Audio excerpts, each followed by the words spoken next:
फा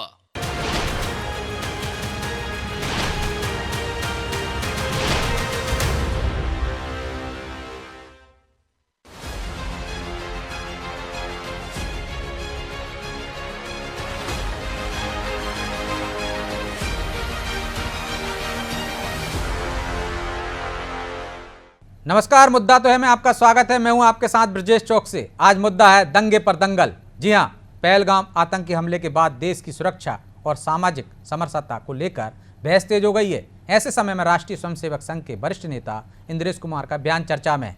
भोपाल में विकसित भारत संवाद कार्यक्रम के मंच से उन्होंने कहा, हमें दंगा मुक्त हिंदुस्तान चाहिए, दंगा न कराने वाली सरकारों की जरूरत है, भारत को खंडित नहीं अखंड बनाना है। उनके इस बयान के मायने निकाले जा रहे हैं तो कांग्रेस का कहना है कि अभी का जो भारत है वो कांग्रेस की देन है। खैर, दंगे वाले बयान पर शुरू हुई सियासत ने कई सवाल भी खड़े कर दिए। उन सवालों को भी हम आपके सामने रखेंगे, लेकिन उससे पहले देखिए ये रिपोर्ट।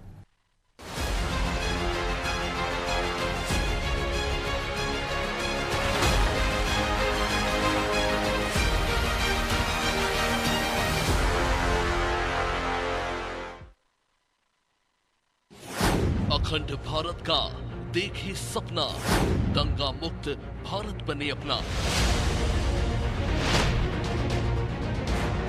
पहलगाम आतंकी हमले के बाद देश की सुरक्षा की चिंताओं के बीच एक विचार फिर से चर्चा में है, दंगा मुक्त भारत। और इस विचार को सामने रखा है आरएसएस के अखिल भारतीय कार्यकारी मंडल के सदस्य डॉक्टर इंद्रेश कुमार ने। भोपाल में नीति आयोग की ओर से आयोजित विकसित भारत संवाद कार्यक्रम में इंद्रेश कुमार बोल रहे थे। उन्होंने कहा कि हमें अखंड भारत का सपना देखना चाहिए और इसके लिए दंगा ना कराने वाली सरकारों की जरूरत है।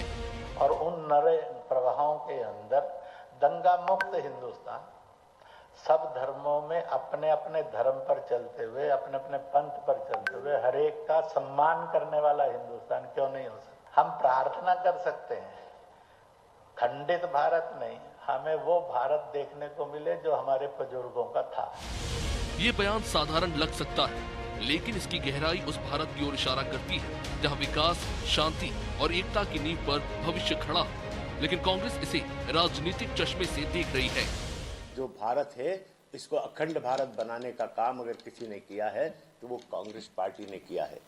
565 रियासतों में बटा हुआ ये देश, इसे अगर कश्मीर से लेकर कन्याकुमारी तक किसी ने अगर एक किया है, मद्रास से लेकर मुंबई तक, तो कांग्रेस पार्टी ने किया है, सरदार पटेल और जवाहरलाल नेहरू ने किया है। इंद्रेश कुमार का ये संदेश सिर्फ राजनीतिक टिप्पणी नहीं बल्कि एक सोच है, जहां भारत दंगों और नफरत की राजनीति से ऊपर उठे और अखंड भारत की दिशा में आगे बढ़े। कांग्रेस शासन काल में भारत ने कई दंगे देखे। इन दंगों ने सिर्फ जान माल का नुकसान नहीं किया बल्कि सामाजिक ताने बाने को भी तोड़ा। ऐसे में दंगा मुक्त भारत की कल्पना विकसित भारत की बुनियाद बन सकती है और शायद इसी ओर इंद्रेश कुमार ने इशारा किया है। ब्यूरो रिपोर्ट, अनादि टीवी।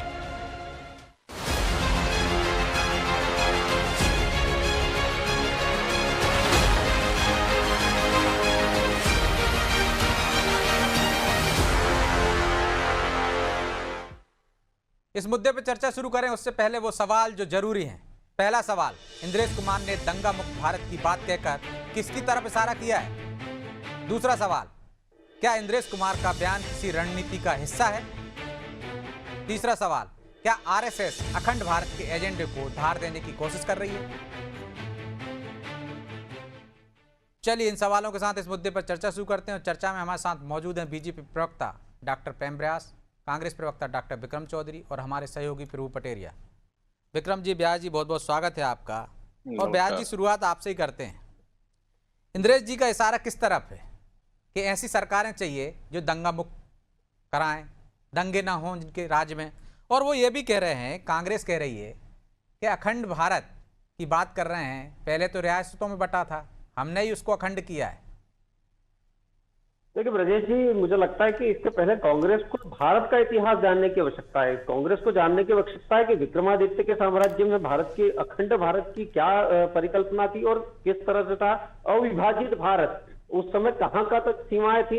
अगर कांग्रेस कहती कि हमने आजादी दिलाई, हमने रियासतों को जोड़ा है, तो उसके पूर्व का इतिहास मुझे लगता है एक बार कांग्रेस को अच्छे से देखना चाहिए। चाणक्य मौर्य के इतिहास को पढ़ने की आवश्यकता है। दक्षिण के राज्य में किस तरह से दक्षिण ने अपने राज्यों की सीमाओं की रक्षा करते हुए विस्तार करा, लेकिन किसी तरह का आतताई तरीके से, जिस तरह से मुगलों ने करा, उस तरह से राज्य नहीं करा। तो मुझे लगता है पहले कांग्रेस को भारत के इतिहास जानने की, देखने की आवश्यकता है, उसके बाद इस तरह की टिप्पणी करें। दूसरी बात है कि अविभाजित भारत के लिए तो ब्रजेश जी, भारत के 140 करोड़ में से लगभग 100 करोड़ लोग मन से, वचन से, कर्म से चाहते हैं कि पुनः अविभाजित भारत हो। और अविभाजित भारत की परिकल्पना को जब देखते हैं तो उसमें यह भी देखते हैं ना कि सीमाएं सुरक्षित हो। अगर चाणक्य मौर्य को पढ़ेंगे तो निश्चित रूप से उन्होंने अविभाजित भारत और अखंड भारत की जो परिकल्पना करी थी, उसमें ऐसे कई सारे बिंदु थे जो एक सुरक्षित राष्ट्र के निर्माण के लिए आवश्यक थे।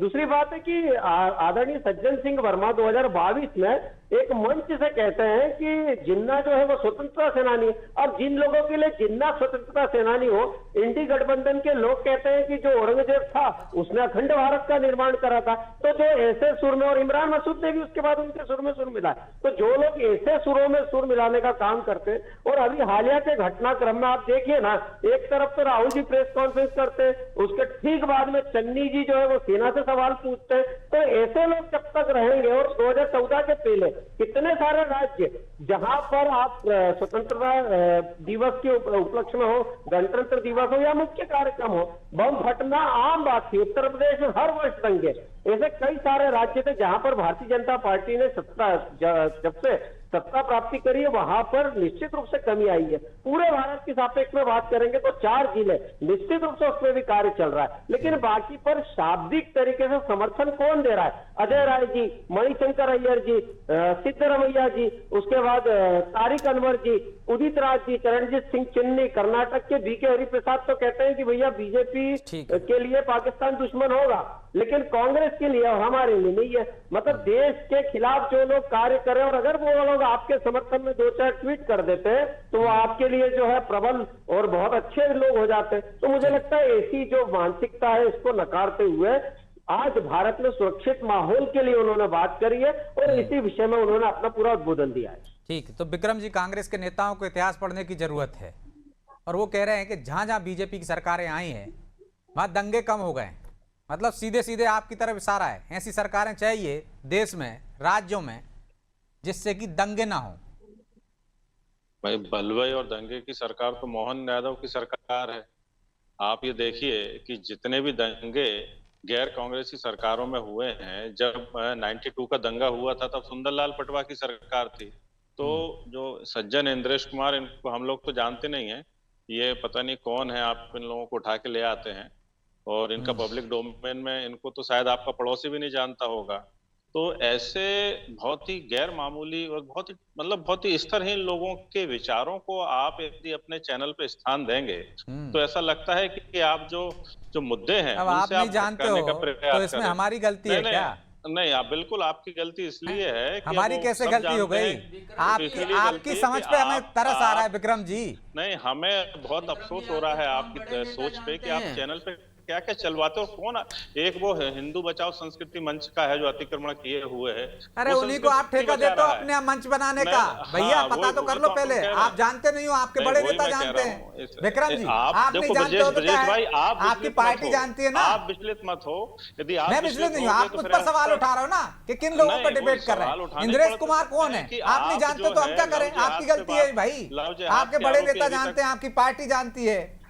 अरे ब्रजेश भाई, ये सज्जन बैठे हैं प्रेम व्यास जी, वो मेरी बात का जवाब दे चुके, और अखंड भारत की बात आपने इनसे पूछी थी। ये कांग्रेस का इतिहास बता रहे हैं, ये कांग्रेस का इतिहास हम लोगों से ज्यादा जानते हैं। आश्चर्यजनक बात है। अखंड भारत की रूपरेखा क्या होगी, इसका ब्लूप्रिंट क्या होगा, इन्होंने एक बात भी उस पर नहीं कही है। तो ये एक जो पूरी कल्पनाएं हैं, कुछ जो पागल टाइप के लोग रहते हैं, कोई पागल बस स्टैंड पे घूमता दिखता है, वो बस स्टैंड का पागल रहता है। ये जो चड्डी वाले लोग हैं, ये राजनीतिक पागल लोग हैं, और इस तरीके के विचार लेके आते हैं। तो जो निरक्षर व्यक्ति है और जो साक्षर व्यक्ति है, इन विचारों से अखंड भारत की बात करना पागलपन है क्या विक्रम जी? मुझे बोलने तो मेरे भाई, बोलने दो प्लीज, है ना। तो जो कोपड़ व्यक्ति रहता है वो इस तरीके के विचारों को लेके हुआ करता रहता है, जिसका कोई आधार नहीं होता है।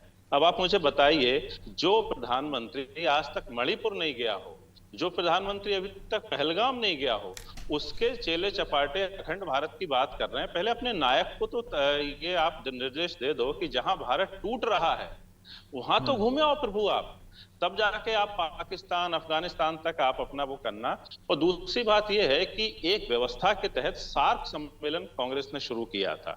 तो सार्क सम्मेलन में जो एशिया उपमहाद्वीप के सारे जो देश थे, उन देशों का एक मंच भारत ने बनाया था।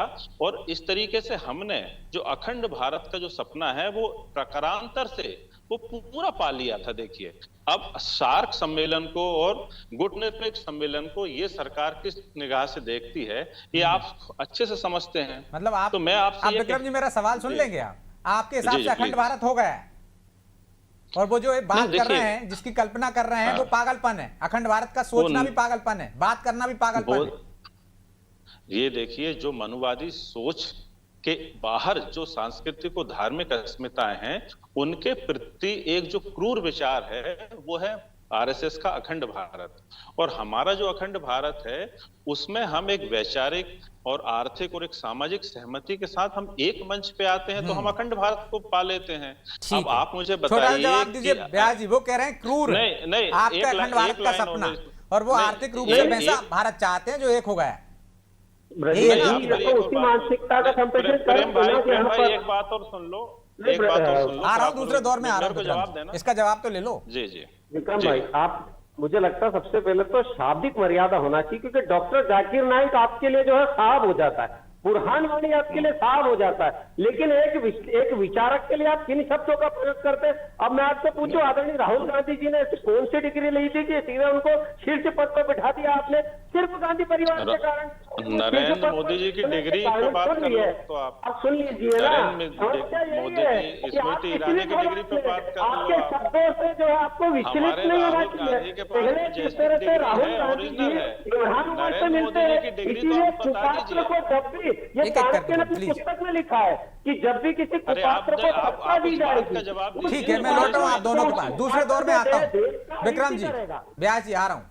प्रभु जी, इंद्रेश कुमार का इशारा किस तरफ है कि ऐसी सरकारों की जरूरत है जो दंगा मुक्त भारत बनाए?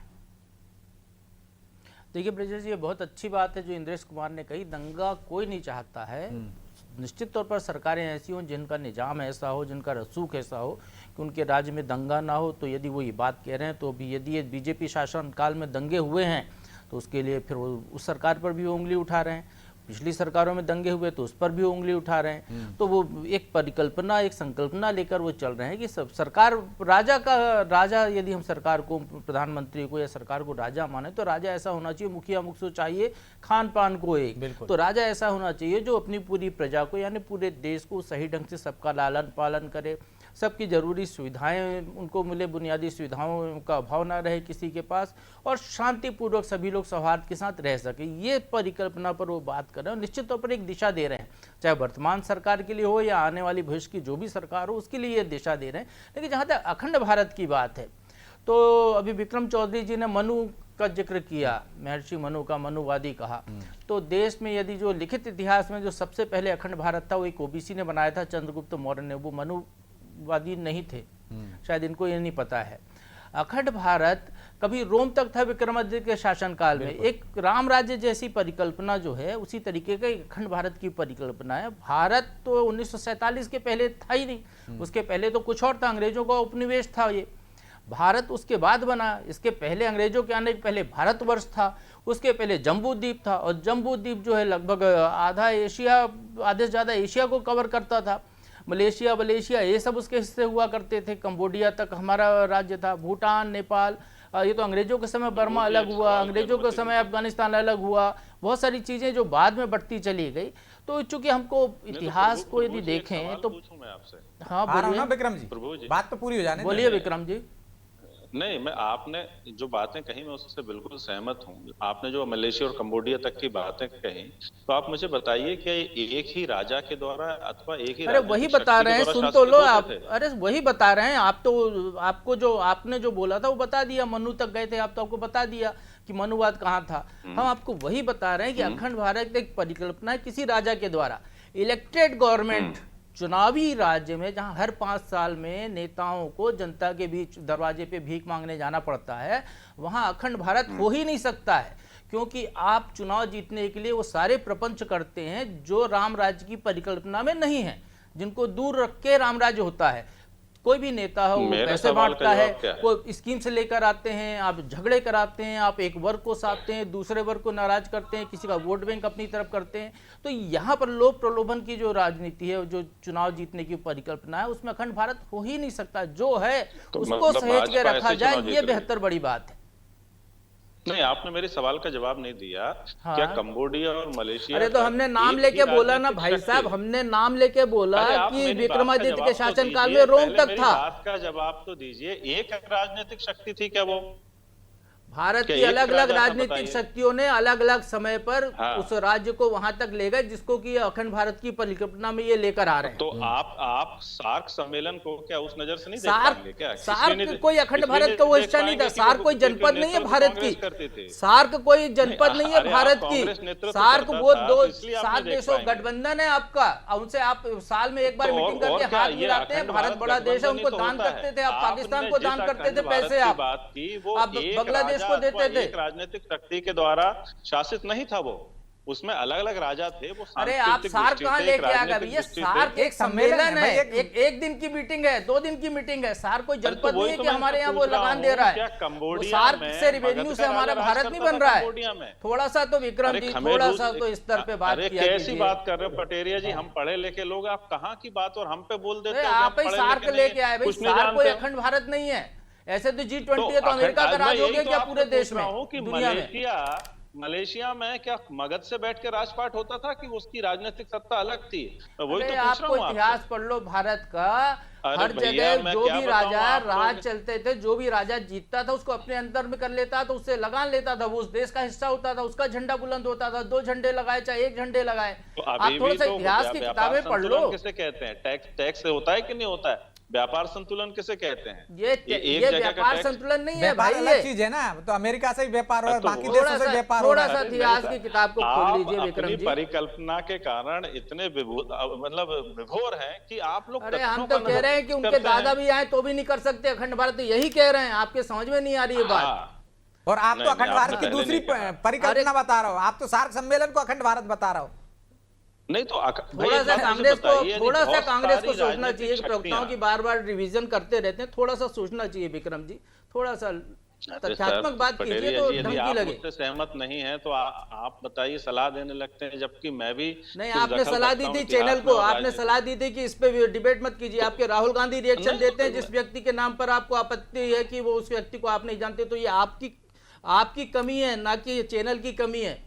आपका दोष है ये कि आप नहीं जानते इंद्रेश कुमार कौन है।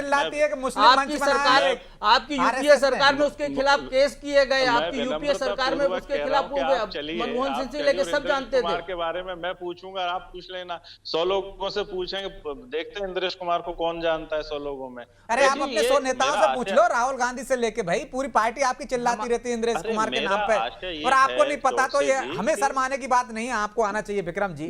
लेकिन जी वो कह रहे हैं अखंड भारत का जो सपना आप लोग देख रहे हो ये पूरा होने वाला नहीं है, तो किस रणनीति के तहत क्यों इसको धार देने की कोशिश की? मैंने ये नहीं कहा, मैंने कहा एक क्रूर विचार है। क्रूर विचार है जो मनुवादी मानसिकता के लोग हैं, वो दूसरी संस्कृतियों के प्रति जब क्रूर विचार रखते हैं तब ऐसी बातें करते हैं। इंडोनेशिया का ऑफिशियल स्टेटमेंट है डॉक्टर साहब। इंडोनेशिया का प्रेम जी एक छोटा सा सवाल है। अभी आपके प्रवक्ता ने कहा कि 500 से कुछ ज्यादा 600 रियासतों को मिलाकर भारत बनाया कांग्रेस ने, अखंड भारत वो था। तो ये जो क्रूर विचार है, तो ये क्रूर विचार आपके पूर्वजों के दिमाग में आया कैसे? रियासतों को स्वतंत्र रहने देते, क्यों आपने आजादी के बाद उनको एक जोड़ा? क्यों आपने हैदराबाद पे चढ़ाई की? क्यों भोपाल पर आपने चढ़ाई की? ये क्रूर विचार आपके कांग्रेस के पूर्वजों के दिमाग में क्यों आया था? जरा इसको भी एक्सप्लेन कर दीजिए आप। मैं एक्सप्लेन ऐसे कर रहा हूं कि जो अखंड भारत की इनकी परिकल्पना है वो क्रूर विचार है। ये अच्छा, आपकी हमारी सही बात थी। नहीं कर रहा हूँ मैं। अभी जो तो हुआ ही इनकी नहीं ना कोई। परिकल्पना आपकी सही है, वो थी क्रूर विचार कि है। कश्मीर में सेना भेज हमारी दी सही थी थी इसलिए- आपकी नेहरू जी की नहीं, सरकार हमारी ने, सही थी, भोपाल पे ये तो इतना हम दबाव समझ रहे डाला हैं। कि नवाब भोपाल छोड़कर पाकिस्तान पटेरिया भागना पड़ जी, गया। यदि हमारी परिकल्पना सही नहीं होती तो आज 75 साल में नरेंद्र मोदी किस भारत पर राज कर रहे हैं, अरे बताइए। आपकी उसी पे परिकल्पना सही होती तो वही राहुल आपकी गांधी माफी क्यों परिकल्पना मांग में रहे जो होते? दंगे हो रहे हैं उसी पे राज किस करें, बात उसी पे पे माफी बात हो मांग रही है। किस आज बात भी पे हिंदू माफी मुस्लिम मांग बटा हुआ है आपकी परिकल्पना के चक्कर में, आज उसी पे बात हो रही है। नहीं, विक्रम जी ये थोड़ा बांट सा रहे हैं, पुराना सर। इतिहास तीन- कांग्रेस का ही पढ़ लो 370 भाई, पे देश का मत पढ़ो। कौन बांट रहा है भाई? पूरा टाइम मैगजीन कहती है कि डिवाइडर इन चीफ टाइम से आप इंस्पायर हो गए, भारत के इतिहास से इंस्पायर नहीं हो गए, अपने पूर्वजों से इंस्पायर नहीं हो गए। टाइम ने जो लिख दिया।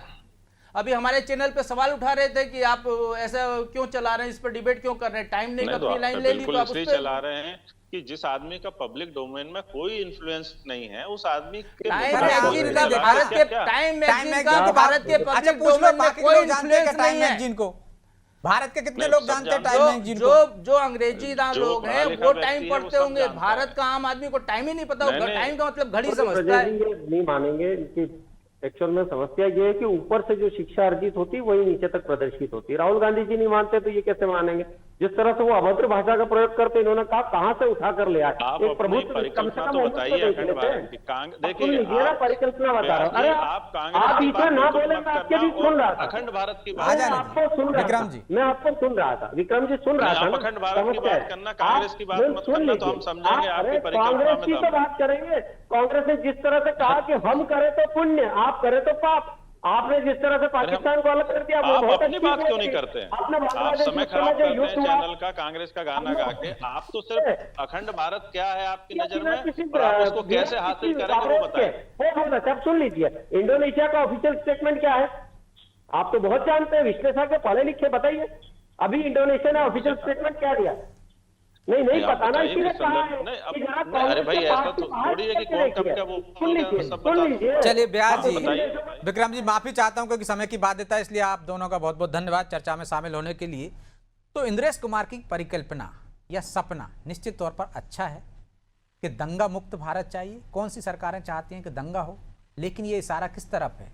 यदि बीजेपी शासन में भी दंगे हो रहे हैं तो क्या वो अपनी ही पार्टी को नसीहत दे रहे हैं? और यदि कांग्रेस शासन में दंगे हो रहे हैं तो क्या वो विरोधियों पर निशाना साध रहे हैं? ये तो आने वाला समय बताएगा। बहरहाल मुद्दा तो है। मैं इतना ही, मुझे दीजिए इजाजत और आप देखते रहिए अनादि टीवी। नमस्कार।